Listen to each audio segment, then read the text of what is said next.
¿Cuántos son de negociar? ¿A cuántos les gusta negociar? ¿Tú eres de negociar? Mira, por aquí tenemos algunos que negocian. Yo soy un negociante bastante malo.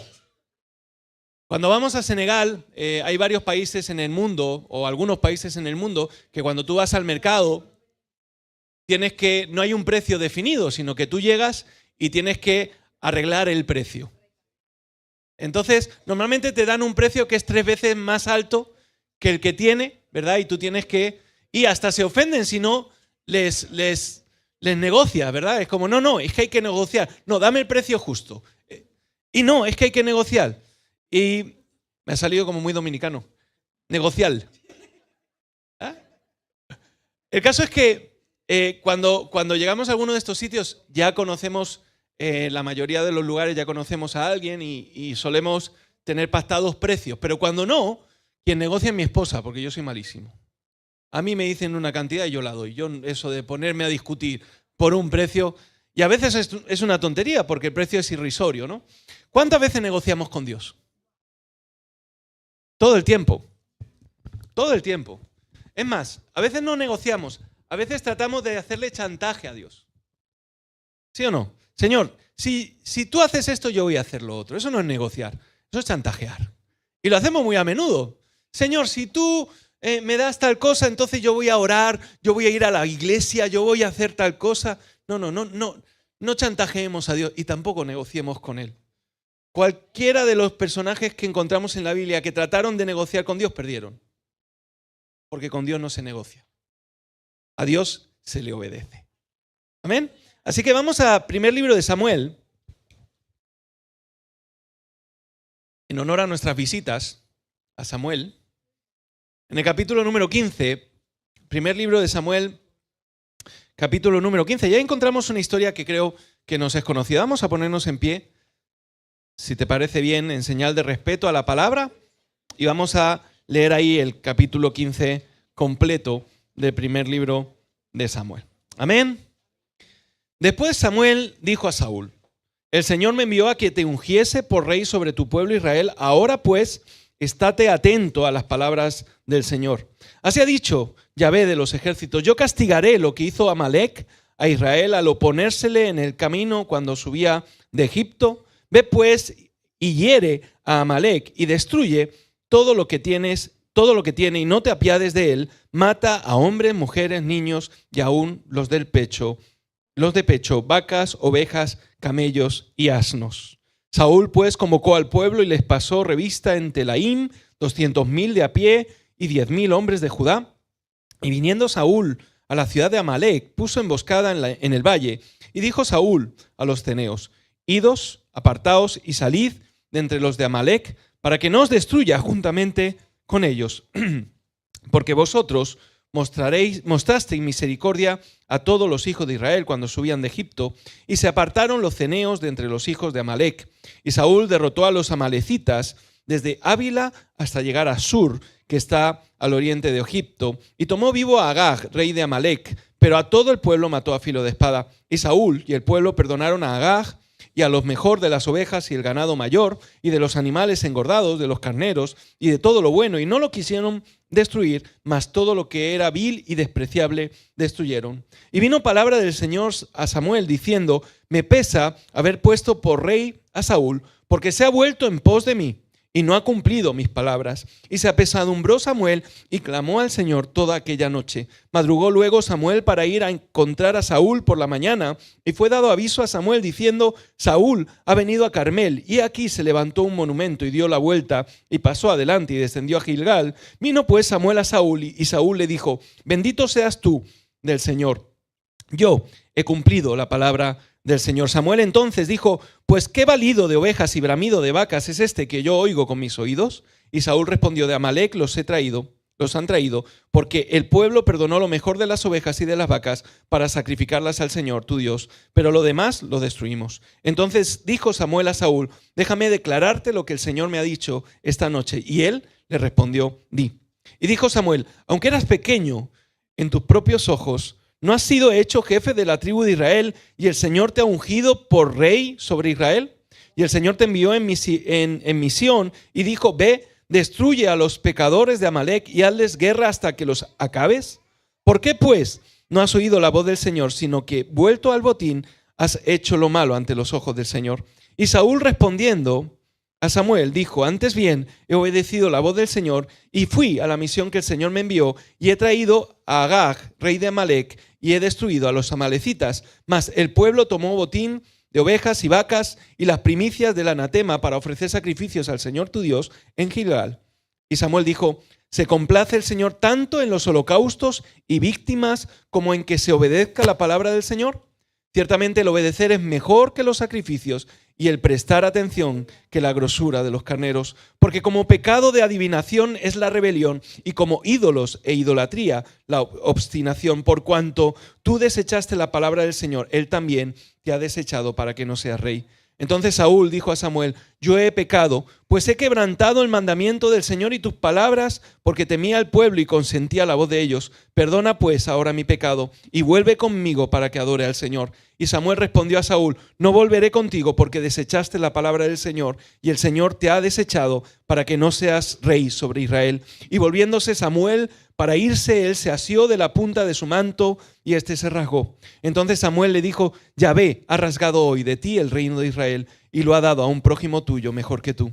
Además, él que es la gloria de Israel no mentirá ni se arrepentirá, porque no es hombre para que se arrepienta. Y él dijo: yo he pecado, pero te ruego que me honres delante de los ancianos de mi pueblo y delante de Israel, y vuelvas conmigo para que adore al Señor. Y volvió Samuel tras Saúl, y adoró Saúl al Señor. Después dijo Samuel: traedme a Agag, rey de Amalec. Y Agag vino a él alegremente, y dijo a Agag: ciertamente ya pasó la amargura de la muerte. Y Samuel dijo: como tu espada dejó a las mujeres sin hijo, así tu madre será sin hijo entre las mujeres. Entonces Samuel cortó en pedazos a Agag delante del Señor en Israel. Se fue luego Samuel a Ramá, y Saúl subió a su casa en Gaba de Saúl. Y nunca después vio Samuel a Saúl en toda su vida. Y Samuel lloraba a Saúl, y el Señor se arrepentía de haber puesto a Saúl por rey sobre Israel. Amén. Puedes tomar asiento. El Señor bendiga esta porción de su palabra.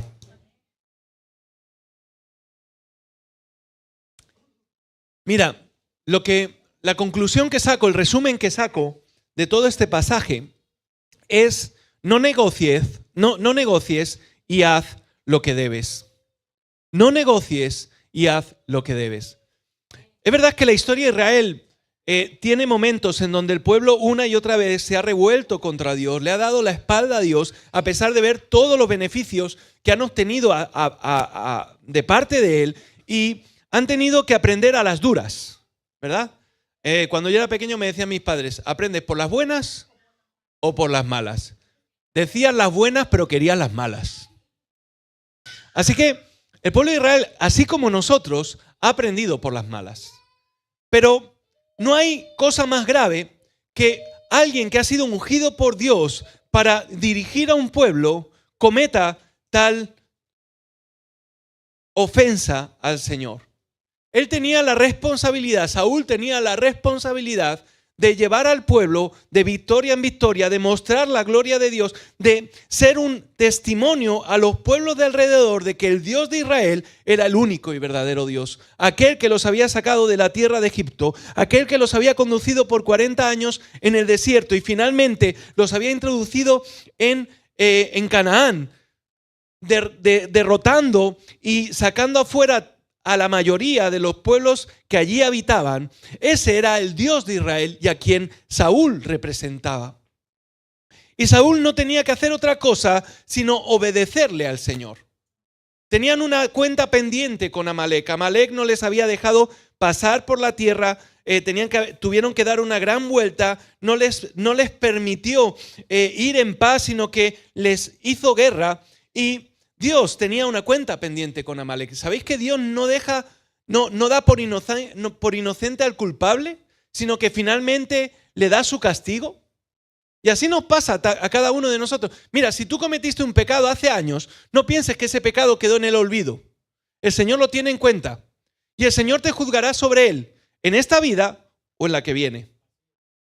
Porque el libro de nuestras obras será abierto y el Señor describirá, será un juicio público en donde se podrá ver la misericordia de Dios. El Señor sacará a la luz todo lo que hemos sido, todo lo que hemos hecho, lo que fue visible y lo que no, lo que asumimos como consecuencia y lo que no. Saldrá a la luz y el Señor tendrá misericordia de nosotros si hemos creído en Él y entraremos en el reposo del Señor. Pero se hará un juicio y Él hará justicia, porque Él no dará por inocente al culpable. Así que no está fuera de lugar el que el Señor ahora le mande a Saúl a combatir a Amalec para que de alguna manera puedan hacer que haya una cierta paz y un cierto bálsamo para el pueblo de Israel. Había naciones enemigas que aún buscaban derrocar y derribar y derrotar al pueblo de Israel. Y el Señor está preveyendo esto y le está diciendo a Saúl, cuidado con estos, porque si tú no los combates, ellos vendrán. Y así nos pasa en nuestras vidas. A veces tú puedes decir, no, bueno, hay asuntos en mi vida que están alrededor mío y que no debo de afrontar porque al fin y al cabo no me molestan, ¿verdad? Es como ese vecino que nunca saluda, que nunca paga la comunidad, que es un vecino malo, pero mientras que no me cruce con él, mientras que no tenga ningún problema con él, no pasa nada. Pero el problema está. ¿Os ha tocado algún vecino así? ¿Has sido un vecino así tú? Claro. Puede ser que hayamos sido nosotros los vecinos malos, ¿no? A veces postergamos enfrentar lo que Dios nos pide que enfrentemos. A veces no ponemos cuenta, no nos ponemos manos a la obra para deshacer aquellas cosas que hay en mi vida que el Señor no le agradan y que tarde o temprano me van a perjudicar. Y las tengo que acabar. Para que eso nunca venga a influir en mi caminar, en mi vida cristiana. Muchas veces tiene que ver con el pasado, muchas veces tiene que ver con cosas que hemos dejado atrás, pero no tan atrás. Y el Señor me pide que me deshaga de ellas. Saúl tenía un mandato claro. Tenía que destruir a Amalec y todo su pueblo. El Señor me envió para ungirte como rey y ahora el Señor te dice, yo castigaré lo que hizo Amalec a Israel. Ve pues y hiere a Amalec. Fijaros que específicamente habla de Amalec como pueblo, como nación. No se refiere a alguien en concreto, sino a todos los que forman parte de esta comunidad. Y destruye todo lo que tiene y no te apiades de él. Es verdad que a veces cuando leemos el Antiguo Testamento hay cosas que no entendemos o cosas que nos parecen excesivas. Pero no nos vamos a parar a juzgar el mandato de Dios. Una cosa es lo que se hace por mandato de Dios y otra cosa es lo que hago yo. ¿Verdad? Hoy en día, con tantas guerras que hay en el mundo, hay una polaridad. Hay personas que dicen, no se puede intervenir en una nación soberana, y otros dicen, sí, hay que intervenir para poder liberar a esa nación. Y unos hablan de que unos tienen derecho y otros hablan de que no hay derecho para que esto ocurra. Nosotros no entramos a juzgar en esto. Sí creemos que la justicia de Dios es perfecta y que Él no dará por inocente al culpable. Es decir, que cuando el Señor juzga, lo hace con justicia santa. Por lo tanto, no vamos a entrar en debatir acerca de quiénes son las personas que sufren el castigo divino. Lo que vamos a entrar es en saber o en reconocer que hay una autoridad que viene de parte de Dios y que Saúl no hizo con el rey de Amalec, ni con Amalec, lo que Dios le dijo que hiciera. Saúl no se hizo rey por mérito propio. Y ese es uno de los principales motivos por los cuales desobedecemos a Dios. Porque creemos que gobernamos sobre nuestras propias vidas. Aquel que crea que gobierna sobre su propia vida, primero se equivoca y segundo, es un poco falto de inteligencia. Porque tú no puedes decidir por el día de mañana. Tú no puedes pensar que mañana harás tal cosa o tal otra, porque dijimos la semana pasada que será, si Dios quiere. Por lo tanto, el primer error que encontramos aquí es precisamente que Saúl pensó que su autoridad venía dada por sus méritos propios y no por Dios. Y es por eso que el Señor se lo advierte, es por eso que el Señor se lo recuerda. Fue Dios quien te eligió y te ungió. Y esto nos recuerda cuál es la posición espiritual que debemos de mantener delante de Dios, que no es otra sino la de la mayordomía. No somos, nuestra vida no nos pertenece. Cristo ya murió en la cruz por ti y por mí. Cristo es tu dueño, es tu Señor, es la palabra que utiliza para Señor, es Kyrios. Y Kyrios apunta a alguien que ha comprado a otra persona que gobierna sobre esa persona o sobre un grupo de personas. La misión que Dios le manda a Saúl es específica y no negociable. Dios no deja espacio para la ambigüedad. No es que Dios se confundiera, que Saúl no entendiera bien el mensaje, que a veces nos pasa. No es que no entendí bien al Señor. ¿No entendiste que el Señor te dijo que no te juntaras en yugo desigual? No, es que no lo entendí bien. ¿Qué significa yugo desigual? ¿No? ¿Sabes lo que significa yugo desigual? ¿No? El yugo desigual en la Biblia es cuando una persona se casa con otra que no comparte ni la misma fe, ni comparte una serie de creencias que son personales. A eso se refiere la Biblia por yugo desigual. Es que no entendí que el Señor me decía que no me podía casar con fulano o mengano. Se veía tan mono. Precisamente por eso, porque se veía mono. Tenías que tener cuidado, ¿no? Es que era tan linda. Ay. Y es que no sé qué me pasó. Pero me enamoré. Sí, te enamoraste y dejaste tu primer amor, que es el Señor, en el camino. Así que la misión de Dios es específica. La instrucción de Dios es clara, es completa, es absoluta. Lo hizo con Noé, ¿no? A Noé le dice, mira, va a llegar un diluvio, construye un arca. Claro, pero no le dijo construye un arca y ya está. Noé no conocía, no tenía ni idea de cómo construir un barco y el Señor le dio instrucciones específicas de cómo hacerlo. Cuando Dios da órdenes, dice Matthew Henry, no son sugerencias, son mandatos que requieren obediencia exacta. Porque la obediencia es la prueba de la fidelidad. Y en el liderazgo que encontramos en la Biblia y tu propia vida se mide por obediencia, no por la creatividad ni resultados aparentes. El Señor dice, si me amáis, en Juan 14:15, guardad mis mandamientos. ¿En qué se muestra el amor? No en que le diga cuánto le amo. Yo le puedo decir, Señor, te amo Dios. ¿Ha visto? No es decirle al Señor, ay, es que lo dejo todo por ti. No es hacerlo, es dejarlo todo por Él. No es una cuestión de, Señor, te amo, pero tú sabes que te amo, ¿no? Como le decía a Pedro, y el Señor dice, Pedro, por favor, dime la verdad. ¿Tú me amas? Es un amor sin condición. La obediencia parcial es desobediencia total. Y ese es el punto. Vivimos obedeciendo a medias. Porque no nos gusta que nos impongan nada.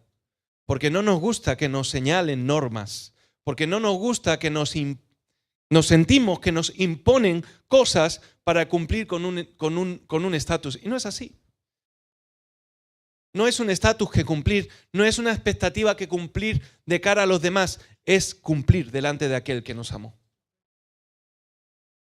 Y cuando entiendo eso, las cosas cambian. Antes de actuar, asegúrate de conocer bien las instrucciones de Dios. No improvises en lo que Dios ya ha revelado. Dios espera obediencia. Y esa obediencia no se negocia con circunstancias ni con lógicas humanas. Si Dios lo dijo, es porque sabe mucho más que tú y que yo. ¿O sabes tú más que Dios? Dime, ¿cuántas veces no le has dicho, Señor, yo sé más que tú? No se lo has dicho con estas palabras, pero se lo has hecho ver de otra manera. ¿O no? Yo se lo he hecho ver de otra manera. Señor, es que este plan no me parece. No lo veo. No lo tengo claro, Señor. ¿Acaso dudaremos de aquel que creó los cielos y la tierra? Aquel que tiene cuidado del más mínimo detalle en este mundo? El ser humano tiende a contradecir y rehacer el plan de Dios. Saúl y el pueblo perdonaron a Agag y a lo mejor de las ovejas y de las vacas y de los animales engordados y de los carneros y de todo lo bueno, y no lo quisieron destruir, mas todo lo que era vil y despreciable destruyeron. La tendencia humana es modificar lo que Dios ordena. ¿Queremos hacer la voluntad de Dios? Posiblemente sí. ¿Tenemos buenas intenciones para con Dios? Seguramente sí. El problema es que esas intenciones modifican lo que Dios me pide. Saúl dice conservar lo que le parece valioso, decide conservar lo que le parece valioso, contradiciendo la orden clara de Dios. Y esto revela que la lógica humana compite con la obediencia. ¿Qué es lo primero que le dice Saúl a Samuel? Yo no he pecado, yo he obedecido al Señor. Y claro, hubo una obediencia parcial.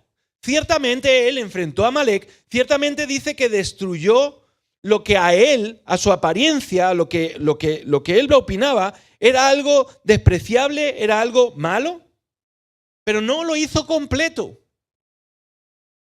Y hay caminos que al hombre le parecen derechos, pero su fin es camino de muerte. Y es que la desobediencia parcial, repito, es desobediencia total. ¿Sabéis que el pecado redefine la ley de Dios?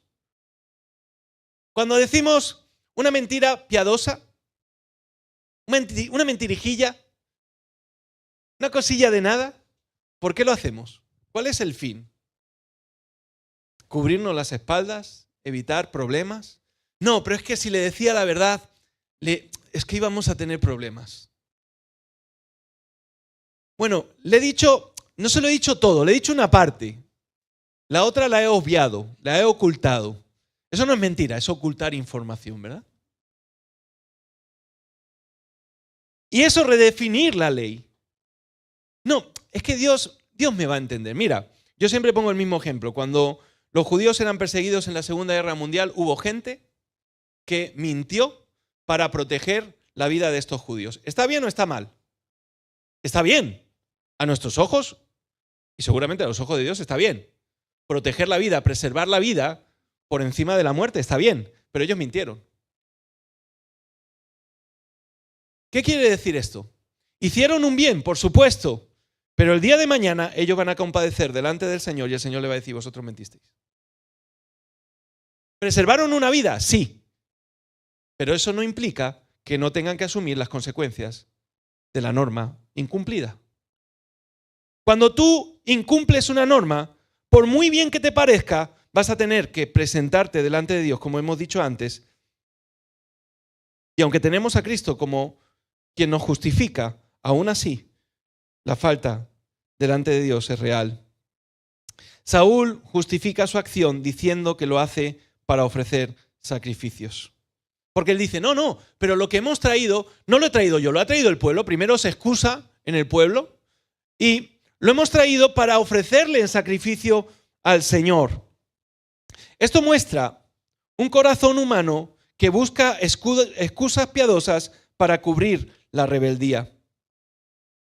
Y es que el Señor le dice a su pueblo en Isaías 29:13, este pueblo se acerca a mí con su boca, pero su corazón está lejos de mí. Mira, no excuses el pecado. Excusar el pecado es añadir orgullo a la culpa y el peligro de confiar en nuestra propia prudencia. Cuando el hombre cree que puede mejorar el plan de Dios, cae en soberbia espiritual. Recuerda, engañoso es el corazón más que todas las cosas. Agustín de Hipona dirá, la soberbia es el amor desordenado a la propia excelencia. Así que, ¿qué aprendemos de esto? Nunca sustituyas la obediencia por creatividad. Lo que parece bueno a nuestros ojos puede ser rebelión para Dios. No maquilles la desobediencia con excusas espirituales. Dios quiere obediencia, no sacrificios inventados. Y es que nos inventamos sacrificios. Pero ¿sabes que esos sacrificios que nos inventamos no son sacrificios? Porque lo que damos, porque cuando damos de lo que no nos cuesta no es sacrificio. El ser humano como Saúl tiende a modificar el mandato divino según su criterio, justificando la desobediencia con argumentos religiosos. Y la Biblia nos enseña que esto no es mejora, sino rebelión, y que Dios no acepta excusas, sino obediencia total. Otro principio, son 7, por cierto, os he dado 2. Otro principio, el principio número 3, aquel que se mueve como Saúl, cree que ha hecho bien porque el resultado parece favorable y culpa a otros. Y esto es un autoengaño espiritual. No, pero mira lo bueno que ha resultado, ¿verdad? Mira lo bien que ha sido, ¿no? El bien que he provocado en otras personas, lo bueno y maravilloso que soy, que lo he hecho tan bien. Porque puede haber buenos resultados y puedo pensar, no, pues si hay un buen resultado, es que Dios lo aprueba. ¿Cuánta gente no tiene buen resultado y no tiene a Dios en su vida? ¿O no? ¿Cuánta gente rica hay en el mundo que es rica porque sin saberlo puede aplicar principios bíblicos, es honesta, es honrada, cuida de sus trabajadores, paga sus tributos y le va bien en la vida? Pero eso no significa que Dios se agrade con eso. El hecho de que algo te salga bien no significa que Dios lo apruebe. Y esto es un autoengaño espiritual. Saúl afirma haber cumplido la orden, aunque la evidencia lo contradice. Y esto muestra que el corazón del hombre puede convencerse de que está bien, aún en desobediencia. No he matado a nadie. Esa mentira no ha matado a nadie. El que yo me haya casado con una mujer o un hombre que no cree en Dios no ha matado a nadie. Cuidado, no estoy juzgando ningún caso en este lugar. Solamente estoy apuntando a cuestiones. El que yo me haya guardado, el que yo no haya pagado en B, o sea, el que yo haya pagado en B y no haya pagado el IVA, no ha hecho mal a nadie. Te hace mal a ti si te pilla Hacienda. Pero aparte de eso, no le hace mal a nadie. El que yo deje, como decíamos el otro día, el que yo deje de hacer determinadas cosas no ha hecho mal a nadie. Y nos movemos porque como no ha hecho mal a nadie, ¿verdad? Pero delante de Dios, ¿cómo es la cosa? Sed hacedores de la palabra y no tan solamente oidores, engañándoos a vosotros mismos, dice Santiago en el capítulo 1, versículo 22. La justificación con apariencia religiosa. Saúl intenta cubrir su desobediencia con un argumento espiritual, ofrecer sacrificios, pero Dios no pidió sacrificios, pidió obediencia. ¿Para qué sirve, dice el Señor, la multitud de vuestros sacrificios? Y qué triste que el Señor nos llegue a decir esto, ¿no? Aborrezco vuestros sacrificios. Y por supuesto, como he dicho antes, esto trae un problema y es que trasladamos la responsabilidad a otros. Saúl culpa al pueblo, el pueblo perdonó lo mejor y esto refleja la tendencia humana a evitar asumir la culpa. Le pasó a Adán con Eva, ¿sí o no? Es que la mujer que me diste. ¿Pero qué hizo Eva? Eva tampoco se culpó a sí misma. No es que la serpiente, ¿no? Y así nos pasa. Eso se llama... tiene que ver con el pecado adámico, tiene que ver con la realidad adámica que vivimos y es echar culpa fuera, echar balones fuera, echarle la culpa a otros. ¿Cuántas veces le has echado la culpa a otro? O a otra cosa. Nunca, ¿no? Nunca echas culpa a nadie, ¿no? Siempre la culpa es tuya. Siempre buscamos una excusa para echarle la culpa a otros. Excusar el pecado, repito, es añadir orgullo a la culpa. Así que no confundamos éxito aparente con obediencia real. Lo que parece bueno no siempre es correcto. No uses excusas religiosas para justificar la desobediencia. Dios quiere obediencia y no ritualismo. Asume tu responsabilidad. No culpes a otros, porque culpar a otros no borra tu falta ante Dios. Principio número 4. Dios muestra el error y recuerda que Él es quien manda. Y dijo Samuel: ¿no eras tú pequeño en tus propios ojos cuando fuiste hecho jefe de las tribus de Israel y el Señor te ungió por rey sobre Israel? Dios confronta la desobediencia. No pienses que Dios no te va a señalar lo que estás haciendo mal. Mira, nos enfadamos cuando un hermano o alguien viene a decirnos lo que estamos haciendo mal, ¿o no? O tú lo llevas bien, yo lo llevo fatal. Yo cuando mi esposa me dice lo que estoy haciendo mal, no me gusta. No me gusta. Lo acepto porque no tengo más remedio. Me hago el muerto. Porque tengo todas las de perder, porque no vale ningún argumento, simplemente lo estoy haciendo mal y yo trato de justificarme. Lo mismo le pasa a ella. Lo que pasa es que ella siempre gana. Y Dios nos confronta con la desobediencia. Samuel no suaviza el mensaje de Dios. Tendemos a esto, ¿no? No queremos que se enfaden con nosotros, no queremos que haya un problema y estamos viendo algo que está mal, o no lo decimos, o lo decimos, pero lo decimos con un tono que pareciera que aprobamos muchas veces lo que el hermano o la hermana están haciendo, o alguna persona a la que queremos. Samuel no suaviza el mensaje. Él le recuerda a Saúl que su posición es por gracia divina, no por mérito propio. Cuando el hombre se aparta, Dios envía corrección. Recuerda esto, si te apartas de Dios y eres un hijo de Dios, Dios traerá la corrección a tiempo a tu vida. Porque Dios al que ama, disciplina, corrige. La autoridad pertenece a Dios y no al hombre. Saúl olvidó que su reinado dependía de obedecer a Dios. La confrontación reafirma que el liderazgo es una mayordomía y no un derecho. Ahí donde el Señor te ha puesto, tienes una responsabilidad delante de Dios. Porque mis pensamientos no son los vuestros, dice el Señor.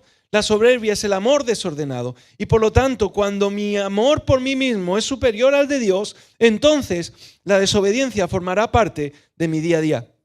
La corrección revela lo que hay en el corazón. La respuesta de Saúl muestra que su preocupación era más por la honra humana que por la gloria de Dios. En 2 ocasiones, Saúl niega haber pecado contra Dios. No acepta la reprensión. ¿Cuántas veces nos tienen que decir una y otra vez lo que estamos haciendo mal y aún así no lo aceptamos? Eso señala un corazón orgulloso, falta de humildad y sinceridad delante de Dios y sobre todo una estupidez grande de no saber que finalmente Dios traerá castigo.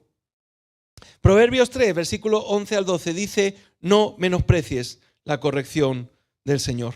Nunca olvides que tu posición es por gracia y no por mérito. Cuando Dios corrige, no es para humillarte, sino para restaurarte. Así que, si Dios te está hablando en este tiempo sobre algo, si alguien ha venido a decirte creo que esto no está bien en tu vida, harás bien en tomarlo en cuenta y al menos preguntarle a Dios si es verdad o no. Porque Dios confronta la desobediencia recordando quién es Él en nuestras vidas. Principio número 5, hay consecuencias graves para la desobediencia. Porque al fin y al cabo se trata de esto. Todos queremos conservar una posición, todos queremos conservar algo en nuestras vidas, ¿verdad? Hay cosas que desechamos de nuestras vidas, hay cosas que no queremos para nuestra vida, no queremos hipotecas, no queremos deudas, no queremos kilos. Hay muchas cosas que no queremos en nuestra vida, ¿verdad? Pero hay otras cosas que sí, las que queremos conservar. ¿Cómo las conservas? Y cuando hablo de conserva, no me refiero a las latas de conserva que metes para cuando vengan los zombies. ¿Qué cosas quieres conservar en tu vida? ¿Quieres conservar tu familia? ¿Quieres conservar a tus hijos, a tu esposo, a tu esposa? ¿Quieres conservar tu trabajo? ¿Quieres conservar la responsabilidad que el Señor te ha dado en un ministerio? ¿Quieres conservar ciertas cosas que Dios te ha dado? Porque recuerda que es Dios quien te las ha dado. Recuerda que la desobediencia trae consecuencias graves. La desobediencia es rebelión espiritual. Y la equipara a la desobediencia como con la idolatría y la adivinación, mostrando que no es un error menor si uno traiciona, sino una traición contra su autoridad. Y es interesante, porque, claro, señalamos, no, es que esta persona le gustan las brujas o los brujos y va y que le echen las cartas. Y lo vemos como, dentro del ámbito cristiano, lo solemos ver como algo muy feo, ¿verdad? Va a que le lean las cartas, a que le miren el pozo del café, el té, el horóscopo, y tú dices, madre mía, ¿cuántos han leído el horóscopo hoy? Hay algunos que lo leen como si fuera las galletitas de la suerte de los chinos, ¿verdad? ¿Qué me deparará hoy el día? Y hay algunos hermanos que hasta cuando están en conversación, no, es que yo soy Virgo, ascendente. Pues mira, yo soy Cáncer, nos debemos de llevar bien, porque Cáncer y el Virgo, ¿no? Lo vemos como algo malo, ¿no? Lo vemos como, sí, mira, ahí lo tienes. ¿Ascendiente o descendiente? y lo vemos desde nuestros ojos cristianos. No, es que qué persona más, ¿cómo puede ser que esta persona pueda estar confiando en esas cosas cuando tiene a Dios? Bueno, pues el Señor dice que eso es igual que la desobediencia. Y cuando lo ves desde ese punto de vista, dice, entonces cuidado, que el que sabe hacer lo bueno y no lo hace, le es pecado. La desobediencia no es falta de información, sino rebelión contra Dios. Y eso hace que perdamos el favor y el propósito. ¿Sabes lo que supuso para Saúl este hecho? Perdió el reino. ¿Os imagináis lo que esto significa? El que mucho tuvo, el que mucho tiene y lo pierde, sufre más que el que nunca tuvo nada. ¿Sí o no? No es lo mismo perder un iPhone que un iPhone. Porque el iPhone cuesta menos. ¿Sí o no? ¿Es así o no? No es lo mismo perder 1 euro a perder 100. ¿Qué te duele más? Y dice, bueno, el que no tiene ni uno, pues le cuesta, ¿no? Le pierde. Pero normalmente duele más cuando tuviste mucho. A que más tuvo, el Señor más le va a demandar. Así dice la Escritura, ¿no? Al que más se le dio, más cuentas se le va a pedir. Y a Saúl le pasó esto. El Señor le dio el reino de Israel para que él gobernara con justicia, según el mandato de Dios, según los propósitos de Dios, según lo que Dios había establecido, y Saúl lo desechó. ¿Cuántas veces desechamos el reino que Dios ha venido a traer a nuestras vidas?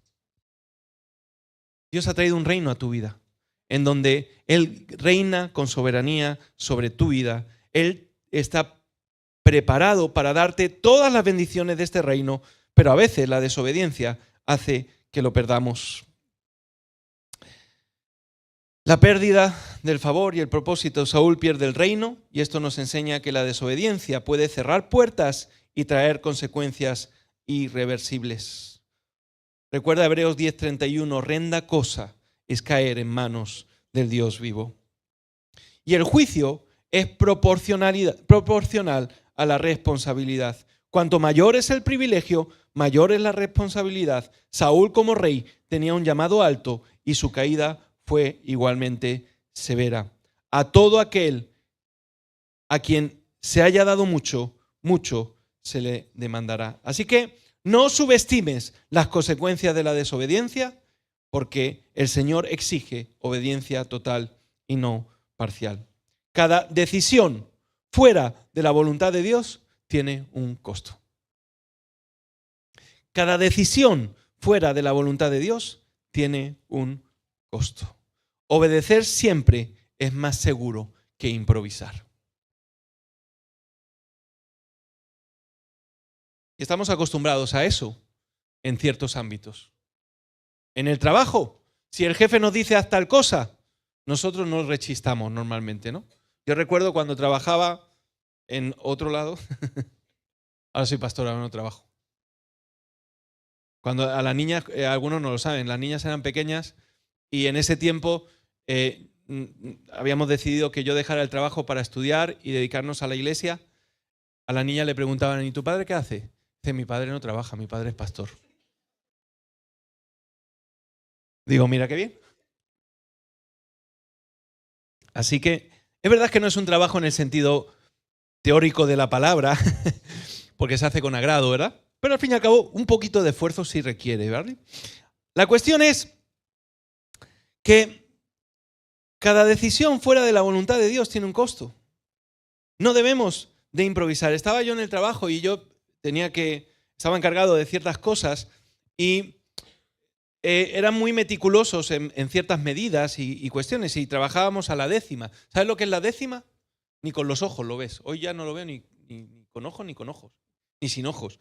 A la décima. Entonces las piezas tenían que tener, había un margen de una décima y media de error y estábamos haciendo unas muestras y venía mi jefe y me decía, quiero esto así, de tal manera, yo se lo hacía así, de tal manera, y me decía, esto no vale. Digo, pero no vale. Yo me podía poner a discutir con él de que no valía. Así que pilló de mí, volví a hacer la misma pieza, exactamente igual y se la volví a enseñar. Y entonces ya sí valía. Eso no se hace, pero yo lo hacía. O incluso la misma pieza, dejaba un tiempo que pasara y se la volvía a enseñar.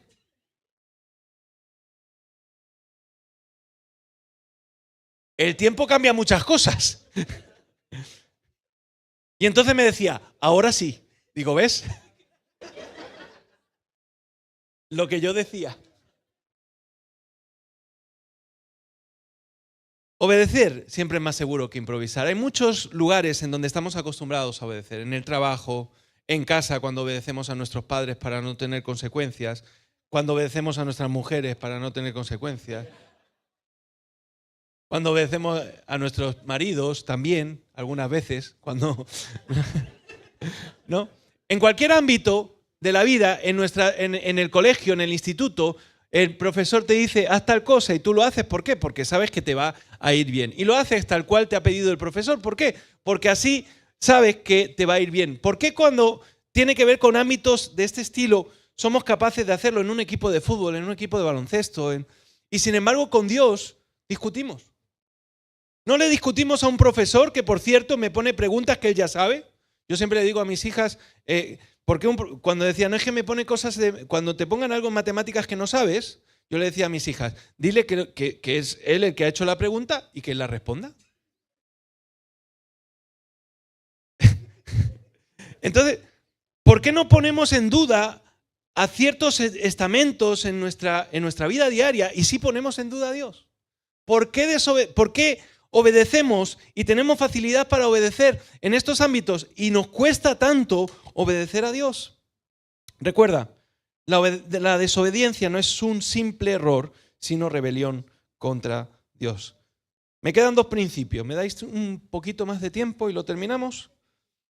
Confesar la culpa después de la reprensión no recupera lo perdido. ¿Cuántos han confesado un delito, una culpa, pero porque les pillaron? Es cuando tú vas al juicio, ¿no? ¿Y cómo te declaras? Culpable. Hombre, no te vas a declarar inocente si te han pillado. Si hay pruebas suficientes. Cuando no las hay, no las hay. Pero cuando hay pruebas suficientes, oye, no vas a decir, no, soy inocente. ¿De qué eres inocente? Si mira, aquí está, si está la foto. Me acuerdo una vez que nos mandaron una multa. Me han mandado 3 multas en mi vida de coche. Y no por un exceso de velocidad, ni mucho menos. Pero bajamos a Sevilla y en la S30 hay un punto en el que cambia de 90 a 80. Lo hacen para pillar. Así que nos llega la multa y nosotros lo primero que decimos, no, vamos a reclamar la multa porque esto está mal. Y vamos a reclamarle y dice, no, es que hay una foto. Y dice, debe ser confundido. No, la foto con los muñecos de las niñas atrás.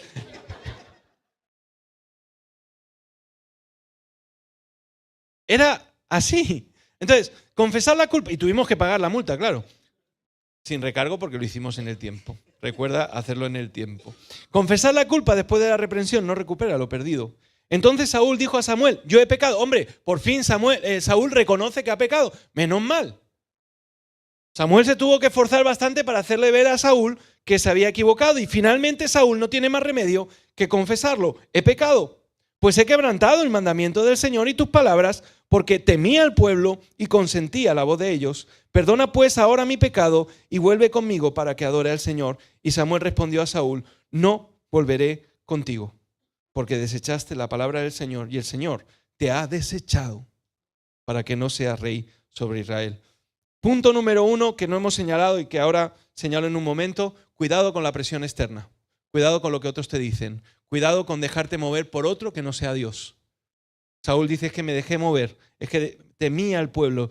Dice la palabra del Señor que al único que debemos de temer es aquel que puede mandar nuestra alma al infierno. El arrepentimiento tardío no revierte las consecuencias. No revierte las consecuencias. No, es que ya me arrepentí. Hay muchos que vienen. Es que me arrepentí y sigo sufriendo las consecuencias. Hombre, si te parece. El hecho de que puedas arrepentirte, si lo hiciste antes, el Señor todavía puede tener misericordia y hay cosas que el Señor puede hacer en ese tiempo. Pero si fue a posteriori, recuerda que esto no revierte las consecuencias. Lo que enseña que la confesión sincera sí restaura la relación con Dios, pero no siempre elimina las consecuencias terrenales.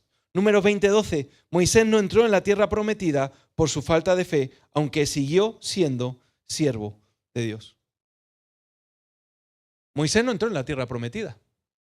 Y el motivo por el cual no entró en la tierra prometida fue por su falta de fe. El Señor le dice, habla a la piedra, habla a la roca en Horeb, habla a la roca para que de esta salga agua, y él en vez de hablar a la roca, se lió a golpes. Y claro, salió agua porque la misericordia de Dios estaba con su pueblo, no tanto con Moisés, sino más con su pueblo, y finalmente Dios provee de agua limpia para que el pueblo pueda beber. Sin embargo, esto tuvo consecuencias al punto de que Moisés, habiendo estado 40 años en el desierto, habiéndose mantenido fiel todo el tiempo, aún así, Dios no le permitió pisar la tierra prometida. La vio, pero no la pisó. J.I. Packer dice, el arrepentimiento sincero restaura la comunión, pero no siempre las consecuencias. El temor al hombre conduce a la desobediencia. Saúl admite que temió al pueblo y cuando alguien busca agradar a las personas más que a Dios, compromete su obediencia. Proverbio 29:25, el temor del hombre pondrá lazo, mas el que confía en el Señor será exaltado. La pérdida del propósito es irreversible cuando Dios lo decreta. Samuel declara, el Señor te ha desechado. Y la Biblia al final, en el libro de Apocalipsis, dice que el que persevere hasta el fin, este será salvo. Y si bien creemos que aquel que ha creído en el Señor será salvo, no quiere decir que la vida que Dios haya planteado para él siga siendo la misma a partir de un fallo, un error, una equivocación, porque las consecuencias las asumiremos. ¿Entraremos en el cielo? Sí, pero sin un ojo, sin una pata, sin un brazo. Samuel declara, el Señor te ha desechado. Esto muestra que la disciplina divina puede implicar sustitución. El reino de Dios, en Mateo 21:43 dice, el reino de Dios será quitado de vosotros y será dado a gente que produzca frutos de él. Si el Señor te está dando algo hoy, si tienes algo que el Señor te ha dado, cuidado, porque el Señor te lo puede quitar. No esperes a que la reprensión llegue para obedecer. La obediencia tardía no recupera lo perdido. El temor al hombre es un enemigo de la fidelidad. Y finalmente, Dios se proveerá de otro que cumpla su plan. Entonces Samuel le dijo, el Señor ha rasgado hoy de ti el reino de Israel y lo he dado a un prójimo mejor que tú. Y las comparaciones son odiosas, pero aquí la comparación la hace el Señor. Y que el Señor te diga, he encontrado a alguien mejor que tú, es triste. Es muy, pero que muy triste. El plan de Dios no depende de un hombre. Saúl falló, pero el propósito divino siguió adelante. Dios siempre tiene un sustituto preparado para cumplir su voluntad. Si tú no lo haces, lo hará otro. Si tú no eres confiable para Dios, lo que tú tienes, el Señor se lo dará a otro que sí es confiable. Y si volvemos a la parábola de las minas, aquel que tenía una mina y que no hizo con esa mina lo que el Señor esperaba, dice el Señor que cuando el dueño de la mina vino, el que le había dado la mina vino, esa mina se la entregó al que tenía más.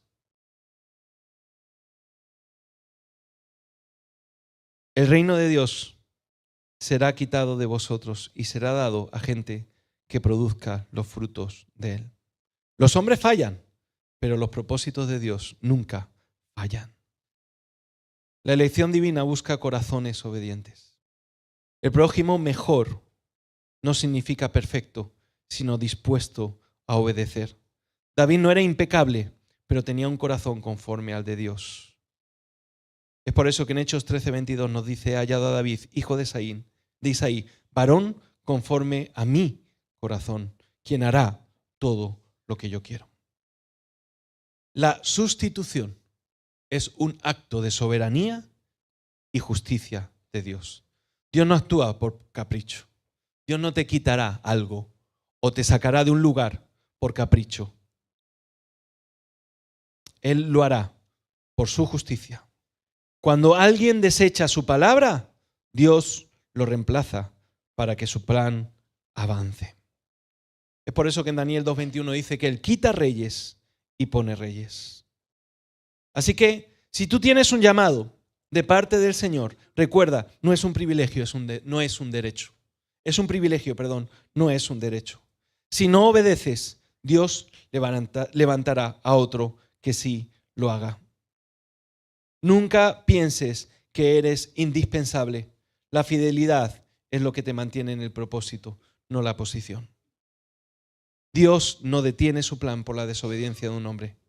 Y cuando Saúl falló, Dios levantó a David mostrando que su propósito es soberano y que la obediencia es la condición para permanecer en el llamado. Así que Dios cumple su plan levantando a otros dispuestos a obedecer. Mi pregunta es, ¿Dios te va a sustituir? ¿Dios está contento con tu obediencia? ¿Estás haciendo aquello para lo cual fuiste salvado? ¿Estás cuidando de tu hogar? ¿Estás cuidando de tu familia? Mira, no hay nada peor que perder lo que Dios te ha dado. Lo que tú has ganado por tus propios méritos, lo que tú has ganado por tus propias fuerzas, si lo pierdes, bien perdido es. Pero lo que Dios te dio, no lo deseches. No negocies. Obedece. Te invito a que cierres un momento tus ojos, por favor. Y te invito a que puedas tomar una actitud de oración delante de Dios.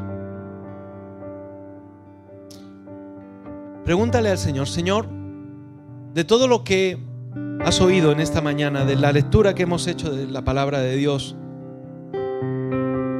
¿en qué el Señor ha tocado tu vida? ¿Qué estás sintiendo ahora de parte de Dios? Cuando Dios habla, cuando el Espíritu de Dios habla a nuestro espíritu, no podemos quedar igual. No podemos ser indiferentes a la voz del que nos amó, del que nos salvó. No podemos quedar indiferentes a la realidad del sacrificio que Cristo hizo en la cruz, porque Él ganó para nosotros una vida que a veces desechamos, una vida que a veces no tomamos, no le damos el valor que tiene, prefiriendo caminar y transitar por una línea que a veces nos lleva a la desobediencia, y eso a la perdición.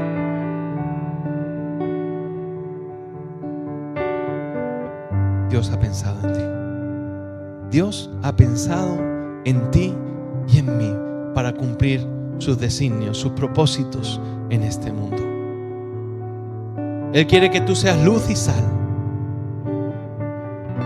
Él quiere que tu familia, que tu hogar sean de bendición.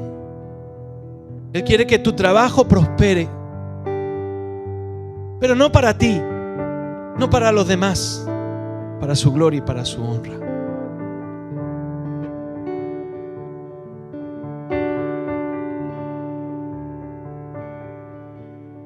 ¿En qué hoy Dios, en qué área hoy Dios te ha mostrado que así como Saúl no has obedecido por completo a su palabra?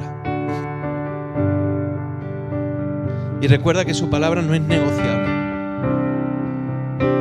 Y recuerda que Dios es un Dios de oportunidades, porque al que ama reprende. Y si queremos hacer las cosas bien en nuestras vidas, si queremos ver la mano de Dios, su favor y su gracia en nuestros hogares y en todo lo que hacemos, debemos de considerar qué es lo que Dios nos está pidiendo que hagamos. Y si nuestra obediencia es total o si nuestra obediencia es parcial.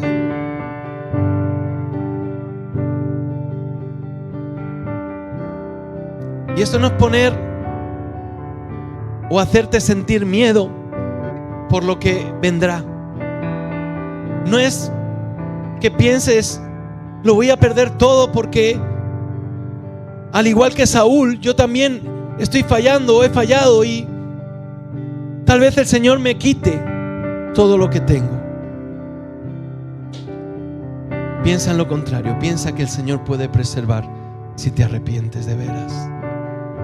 Piensa que Dios puede tomarte en cuenta. David pecó muchas veces delante de Dios y aún así, por amor a David, mi siervo, dice el Señor, he mantenido y he sostenido este reino. Un siervo dispuesto a arrepentirse, a pedir perdón y a levantarse para seguir honrando a su Dios. Recuerda que la meta es Cristo, el ejemplo de obediencia y sacrificio, y a Él nos queremos parecer.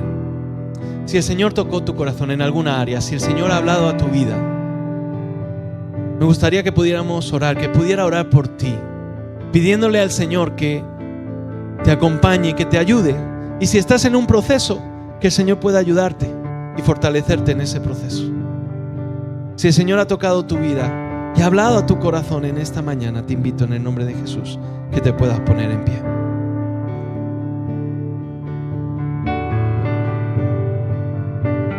Aleluya. Santo eres Dios.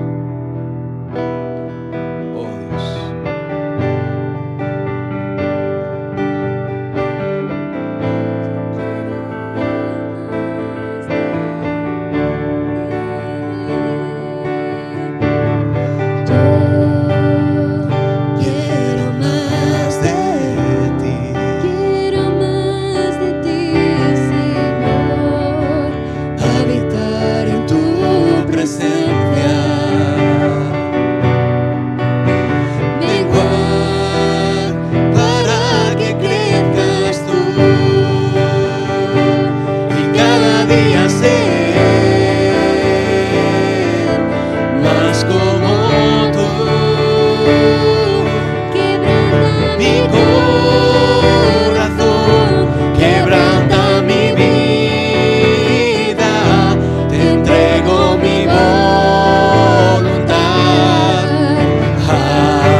Señor, y nos presentamos delante de ti, Padre.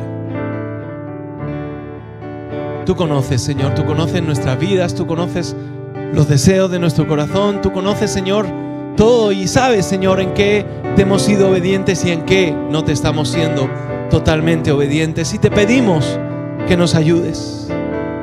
Nos ponemos delante de ti sabiendo, Señor, que aún nos queda un camino que recorrer, pero creyendo firmemente en que queremos ver esa tierra prometida, que queremos pisar esa tierra prometida, que no queremos perder ninguno de los beneficios de caminar en tus propósitos y tus planes. No queremos perder tu favor, Señor, a causa de nuestros pecados. Y es por eso, Señor, queremos pedirte perdón. Perdónanos, Señor. Perdónanos, Señor. Perdónanos. Y ayúdanos, Señor, a vivir en integridad y sinceridad delante de ti. Ayúdanos a tener un corazón humilde, a un corazón sincero, a vivir arrepentidos, Señor, delante de ti. Para que tu nombre sea exaltado, para que tu reino avance, no a costa de nosotros, no por nosotros, sino por ti. Ayúdanos, Señor, a vivir en tus propósitos y en tus planes. Y guíanos para que tu voluntad se haga siempre evidente en nuestros hogares y allí donde tú nos pones, Señor. Y si tú nos has hecho un llamado, Señor, si tú nos has dado, Señor, un privilegio, Padre, ayúdanos a conservarlo. Danos el entendimiento para comprender qué gran regalo tenemos de parte tuya para seguir, Señor, trabajando y sirviendo como tú quieres. Ayúdanos, Señor, y guíanos, Padre. Señor, y si hay alguien aquí que aún no te conoce, que vive, Señor, como los amalecitas, viviendo en contra de ti y de tu reino, Padre, yo te pido en el nombre de Jesús que tú lo visites, que tú toques su corazón y que tú le hagas ver tu reino, que tú le hagas ver la obra de tu Hijo Jesús en la cruz, para que pueda arrepentirse y recibir el perdón por sus pecados. Gracias, Señor, te alabamos y te bendecimos en el nombre de Jesús. Amén. Amén.